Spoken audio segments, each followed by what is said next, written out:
Naramdaman mo na bang hindi ka pinili? Hindi napili sa grupo, sa trabaho, sa scholarship, sa relasyon, o kahit sa sariling pamilya. Masakit, di ba? Ang panahon ng Kwaresma ay tungkol sa laging pagpili ng Diyos sa iyo, sa akin, sa ating lahat. Ibahin mo ang Diyos. Imagine, dahil sa pagpili niya sa atin, God gave His only begotten Son. And wait, there is more. In Jesus' perfect obedience, ibinigay niya ang kanyang buhay para tayo ay iligtas. Ganyan niya tayo kamahal.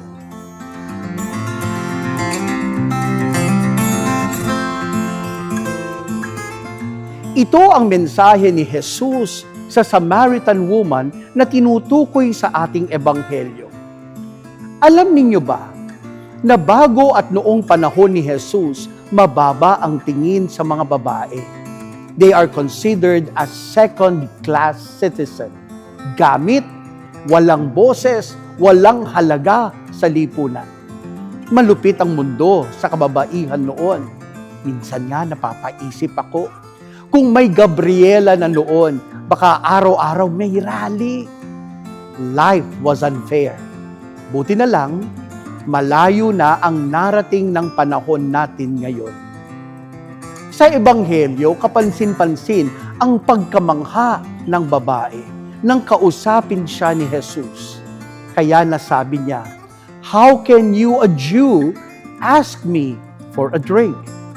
Hindi lamang dahil siya ay isang babae at alam ni Jesus ang kanyang masalimuot na nakaraan na nagkaroon siya ng maraming asawa, kundi dahil ang mga Hudyo at mga Samaritano ay hindi nakikisalamuha sa isa't isa. Walang ugnayan, walang pakialam. Pero ano ang ginawa ni Jesus? Siya ang nagsimula ng pag-uusap. Siya ang humingi. Hindi dahil kailangan niya ng tubig, kundi dahil gusto niyang ibigay ang buhay na tubig, the living water, sa kanya. May kilala akong tao na pakiramdam niya wala nang magkakagusto sa kanya dahil sa mga pagkakamali niya sa buhay. Sabi niya, "Father, parang wala nang pipili sa akin." Sabi ko sa kanya, "Maaring hindi ka pipiliin ng mundo, pero hindi ka tatalikuran ng Diyos." Si Jesus, kahit sino ka pa, makasalanan, rejected, misunderstood, last choice ng iba, ikaw at ikaw ang pipiliin niya. Kahit marami ang tumalikod, kahit hindi ka maintindihan ng iba, hindi ka niya iiwan.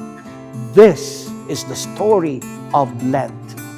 It reminds us, hindi ka aksidente, hindi ka extra, hindi ka second option. Ikaw ang pipiliin ng Diyos. Pinili ka sa krus, pinili ka hanggang sa muling pagkabuhay.